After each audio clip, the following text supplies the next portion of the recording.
La niebla flotaba en silencio sobre Loch Ness aquella fría mañana de 1933, como si el propio lago respirara un secreto demasiado antiguo para ser revelado en voz alta. Los habitantes de Inverness, acostumbrados a los cambios bruscos de clima de las tierras altas, caminaban sin prisa por la carretera recién abierta junto al lago, sin imaginar que aquel sería el año en que el mundo entero volvería sus ojos hacia esas aguas oscuras e insondables. Hasta entonces, Nessie era solo parte de las historias contadas junto al fuego, una criatura situada entre el mito y la vaga memoria de algo que un abuelo juraba haber visto en el horizonte. Pero todo cambió en abril de 1933, cuando el matrimonio formado por John y Audie McKay afirmó haber visto una enorme forma ondulante atravesando la superficie del lago. El relato se propagó con rapidez, alcanzó a los periódicos locales y en cuestión de días atrajo la atención de los reporteros más curiosos de Londres. La carretera recién asfaltada había aumentado el flujo de personas alrededor del lago, y con más ojos observando, más historias comenzaron a surgir. El Inverness Courier,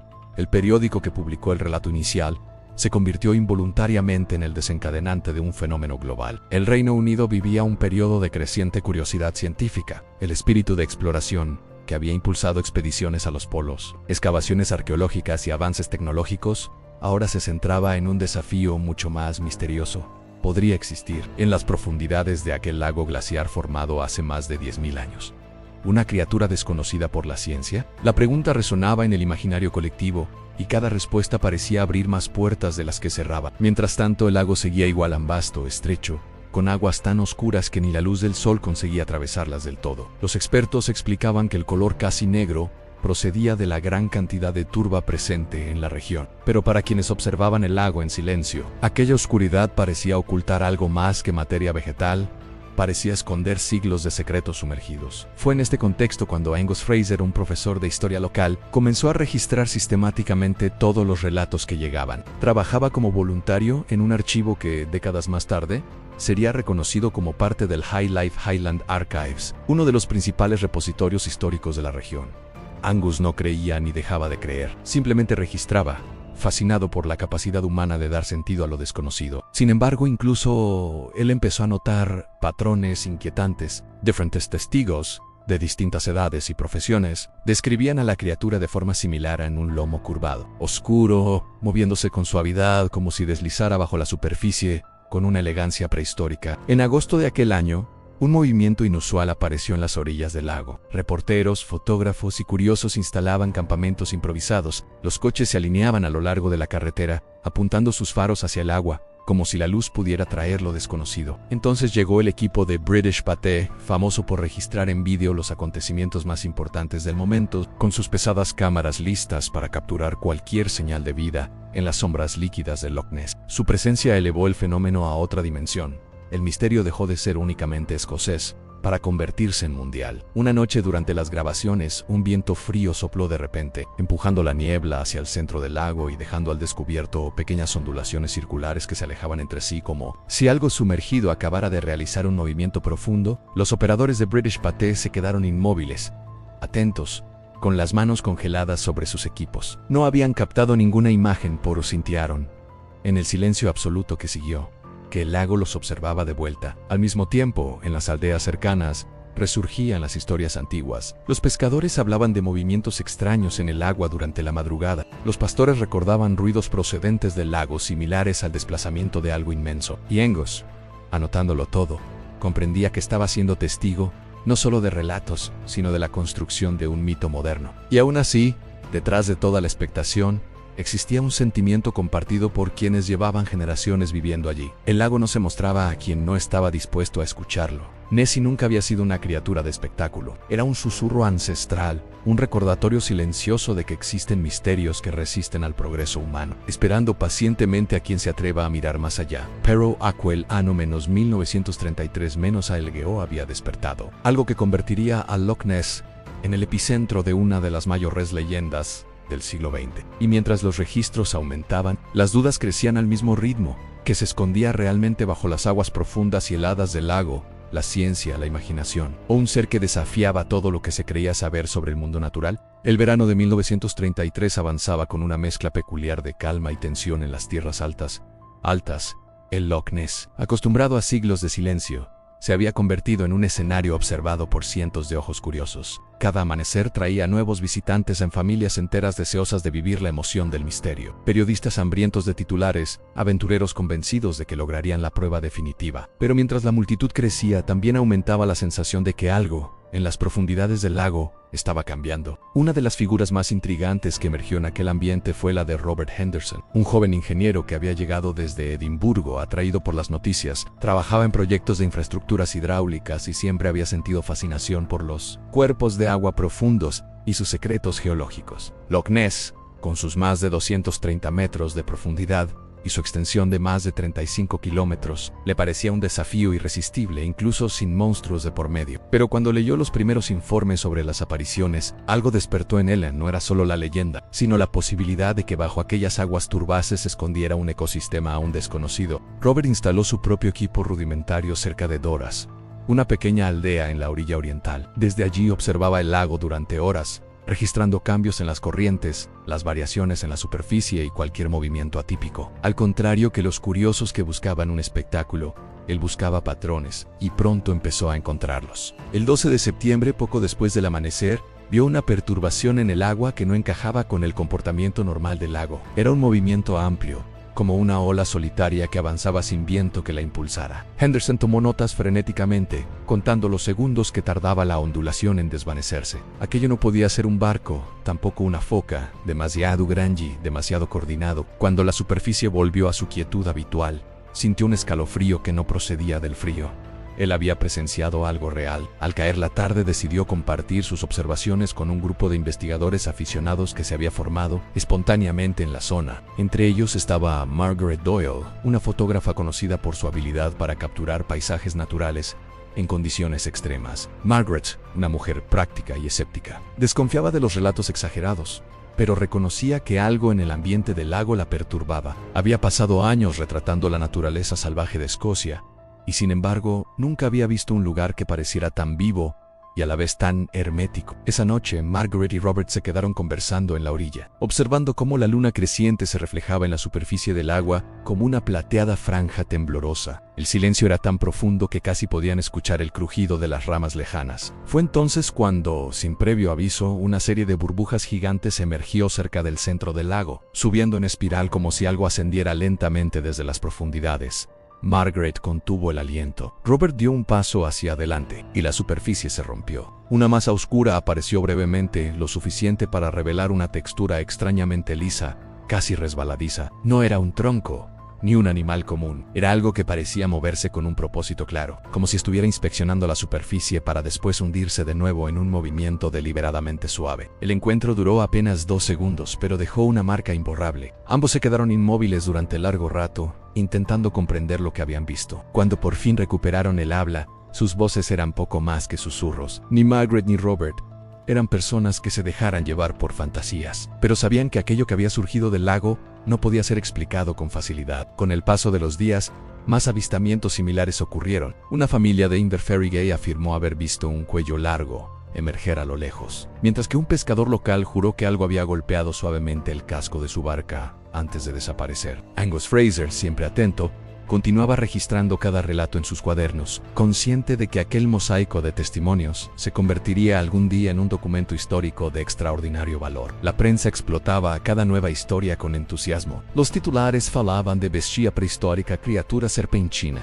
gigante acuático. El mito ya no era un simple rumor, se había convertido en una obsesión nacional. La economía local prosperaba entre turistas, posadas repletas y comerciantes que vendían recuerdos del monstruo. Pero entre los habitantes de larga data persistía una inquietud difícil de ignorar. Había noches en las que el lago parecía emitir un sonido grave, casi imperceptible, como el eco lejano de un movimiento profundo. Los ancianos del lugar murmuraban que Nessie nunca se dejaba ver sin razón, que sus apariciones eran un presagio, una advertencia quizá. El otoño cayó sobre Loch Ness como una sombra densa. Las hojas rojizas se arremolinaban en la carretera, y el aire adquirió ese olor húmedo y terroso que anunciaba la llegada del frío. Pero aquel año el ambiente parecía impregnado de algo más, en un murmullo invisible, casi una presión en el pecho. Recorría las orillas como si el lago respirara con dificultad. Quienes vivían allí toda su vida notaban la diferencia, aunque pocos se atrevían a reconocerlo en voz alta. Robert Henderson se había vuelto más obsesivo desde el encuentro nocturno. Apenas pasaba las horas frente al agua, anotando datos que ya no tenían tanto que ver con la ciencia, sino con un intento desesperado de comprender un comportamiento que se le escapaba. La superficie del lago, tan tranquila para los ojos del turista, mostraba patrones sutiles que él ya sabía distinguir en un temblor leve sin causa aparente, un desplazamiento de agua que no coincidía con ninguna corriente conocida. Era como si algo bajo la superficie se moviera con más frecuencia que antes. Margaret, por su parte, llevaba días despertando sobresaltada. Había empezado a soñar con el lago incluso cuando no estaba cerca de él en sus sueños. La superficie negra se abría como una grieta, y una forma sinuosa la observaba desde la oscuridad. No distinguía rostro ni contornos, solo una presencia antigua, enorme, demasiado consciente. Al principio se decía que eran los nervios, pero las sensaciones crecían, persistentes como un eco que no desaparece. Una tarde, mientras preparaba su cámara en la orilla, descubrió algo inquietante en una serie de marcas profundas en el barro, como surcos paralelos. Eran demasiado anchos para ser de un animal terrestre y demasiado rectos para ser obra del oleaje. Las marcas seguían un patrón claro, como si algo hubiera emergido brevemente y vuelto a sumergirse. El barro alrededor parecía removido desde dentro, no desde fuera. Margaret sintió un escalofrío que le recorrió los brazos. Tomó fotografías, pero sabía que las imágenes apenas transmitían la inquietud que se respiraba allí. Cuando mostró las fotos a Robert, él palideció, no porque fueran prueba definitiva alguna, sino porque coincidían con una sensación que llevaba días evitando a la criatura. Estaba acercándose a las orillas. Algo la estaba empujando hacia la superficie con más frecuencia. Quizá la presencia humana, quizá un cambio en el lago, o quizá algo mucho más profundo. Esa misma noche, las cosas se intensificaron. El viento soplaba fuerte desde el oeste, empujando la niebla hacia los árboles. El lago estaba oscuro, casi inmóvil, excepto por un extraño pulso rítmico en la superficie, como si el agua vibrara. Robert y Margaret, acompañados de Angus Fraser, habían decidido vigilar desde un punto alto cercano a Foyard. Desde allí podían ver casi todo el tramo central del lago. Angus, normalmente calmado, no dejaba de mirar a su alrededor, inquieto, como si presintiera algo que los otros no veían. A medianoche, el silencio se rompió. Un sonido profundo emergió del lago, como un gemido subacuático, largo y vibrante. No era un chapoteo ni el ruido de un barco. Era algo orgánico, cargado de una fuerza ancestral. El aire pareció estremecerse. Los tres intercambiaron miradas tensas. Nadie se movió. Nadie respiró. Y entonces, en la distancia, la superficie del lago se elevó. Primero fue una ondulación suave, casi elegante. Luego, algo enorme rompió el espejo de agua con un movimiento lento, deliberado. La luna apenas iluminaba la escena, pero lo suficiente para revelar un contorno a un lomo oscuro, alargado, cubierto de una textura húmeda que reflejaba la luz en destellos metálicos. Se movía de forma distinta a cualquier animal conocido, con un ritmo fluido, silencioso, como si no desplazara agua, sino incluso el propio espacio. Margaret levantó la cámara con manos temblorosas, pero algo en aquella silueta la frenó. No era miedo físico, era algo más. Un instinto primitivo que le susurraba que observar demasiado tiempo podía atraer la atención de aquello, y no estaba segura de quererlo. La criatura avanzó unos metros, describiendo un semicírculo amplio, y volvió a sumergirse. Pero lo que ocurrió después fue aún más perturbador. Durante varios minutos el lago permaneció absolutamente quieto. Sin viento, sin ondas, sin sonido. Era como si el paisaje entero contuviera la respiración. Angus apretó su cuaderno contra el pecho y murmuró algo en gaélico, una oración antigua que ni Robert ni Margaret reconocieron. Al regresar al pueblo, descubrieron que no habían sido los únicos en oír el sonido. Varias familias despertaron sobresaltadas por la vibración que recorrió el suelo. Algunos perros se escondieron bajo las mesas, negándose a salir incluso cuando amaneció. Una anciana de Inverferige afirmó haber visto sombras moverse bajo la superficie, extendiéndose como dedos largos hacia la orilla. El ambiente cambió por completo. Lo que antes era curiosidad se transformó en inquietud, y lo que antes era mito empezó a sentirse demasiado real. En los días siguientes, el lago pareció volverse impredecible. Las corrientes internas cambiaban sin motivo. Los pájaros evitaban sobrevolarlo, desviando su ruta bruscamente. Algunos pescadores se negaron a salir con sus barcas, otros juraban escuchar golpes suaves en la madera cuando se acercaban demasiado al centro. Margaret y Robert sabían que estaban en el umbral de algo, pero también sabían que, una vez cruzado, ya no habría vuelta atrás, porque el lago ya no era solo un escenario, era un ente vivo, y algo estaba despertando en su interior. Las primeras heladas del invierno llegaron antes de lo esperado. El aire se volvió tan frío que parecía cortar la piel, y las orillas del Loch Ness adquirieron un silencio espeso, casi insoportable. Nadie hablaba ya con entusiasmo del monstruo. Incluso los turistas habían comenzado a marcharse, como si intuyeran que el lago estaba entrando en un estado distinto, más primitivo, más peligroso. Las aguas, oscuras como tinta, permanecían inmóviles durante horas, rompiéndose solo cuando un rumor profundo recorría su interior. Algo se estaba preparando ahí abajo, algo que no pertenecía al mundo de la superficie. Robert Henderson llevaba días con la sensación de que la criatura, o lo que fuese, estaba más inquieta. Sus notas se habían vuelto frenéticas en variaciones en la presión del agua, cambios repentinos en la temperatura superficial, movimientos inusuales del fondo detectados por dispositivos improvisados. Todo apuntaba a una actividad que él no lograba comprender. Cada noche dormía menos, consumido por una mezcla de miedo y fascinación que le ataba al lago como si fuese una voz familiar llamándole desde lo profundo. Margaret también había cambiado. Los sueños se habían intensificado hasta el punto de despertarla empapada en sudor, con la certeza de que algo la observaba desde una oscuridad líquida. En uno de esos sueños vio un ojo enorme, negro, brillante, consciente, abrirse bajo la superficie. No era agresivo, ni humano, ni animal, ni era viejo, ni inmensamente viejo. Un ojo que había presenciado eras enteras pasar frente a él sin alterarse. Una noche, incapaz de soportar más silencio, Margaret fue a buscar a Robert. Lo encontró sentado junto al agua, abrazándose a sí mismo para resistir el frío, mirando fijamente un punto oscuro del lago. No parecía sorprendido al verla. Era como si la hubiese estado esperando. Hoy, dijo él con voz baja, algo va a ocurrir hoy. Ella no preguntó cómo lo sabía, porque, no muy lejos, oía el mismo rumor que él, un sonido grave, constante, como un latido que se propagaba desde el fondo del lago hacia la tierra firme. El suelo vibraba suavemente bajo sus pies.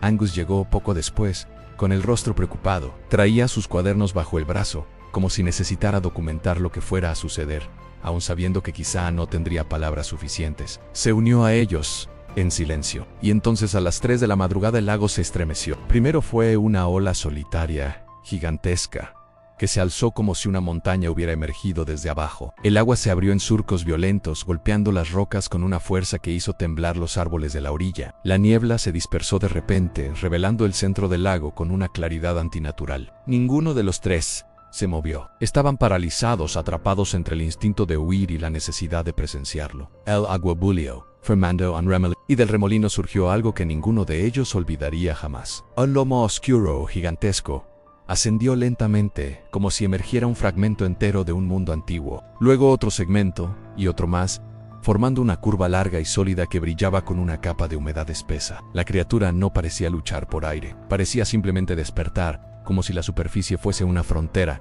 que había decidido cruzar tras siglos de sueño. Margaret sintió que el corazón se le detenía cuando vio una sombra aún mayor bajo el agua, una forma que sugería que el cuerpo completo era mucho más grande que lo que se veía. Robert, con las manos temblorosas, apenas podía mantener la vista fija.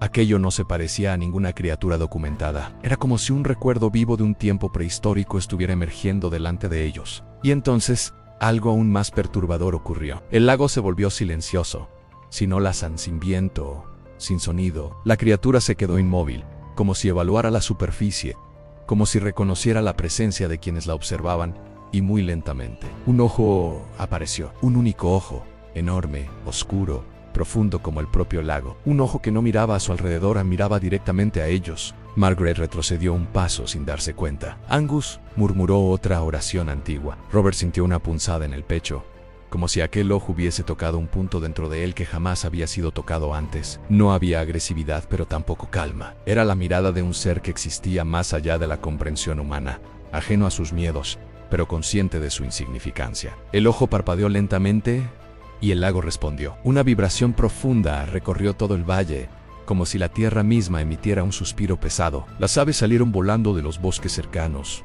Las ventanas de algunas casas lejanas temblaron y, sin previo aviso, la criatura se sumergió con un movimiento tan poderoso que levantó una ola que casi derribó a los 3 espectadores. Cuando el agua volvió a la calma, un silencio absoluto se instaló en el entorno, un silencio que no era natural sino impuesto, como si el lago se cerrara sobre sí mismo después de revelar su mayor secreto. Los 3 permanecieron allí durante largos minutos, incapaces de hablar. Habían visto lo imposible, y sabían que nada volvería a ser igual. Con el amanecer el lago parecía otra vez inofensivo, como si nada hubiera ocurrido, pero algo había cambiado. Los pájaros no cantaban, los animales no se acercaban a beber, y una sensación inquietante flotaba en el aire, como un presagio. Margaret rompió el silencio al fin, sea lo que sea. No estaba sola. Ahí abajo, Robert no respondió. Nope, porque en el momento en que la criatura se sumergió, él también había visto algo, una segunda sombra, aún más grande, moviéndose en lo más profundo, esperando. Tal vez estaban despertando. Tal vez nunca estuvieron dormidas. Tal vez solo habían esperado que el mundo se acercara demasiado. El Loch Ness amaneció tranquilo ese día, pero bajo la superficie, las sombras continuaban moviéndose y el verdadero misterio acababa de empezar.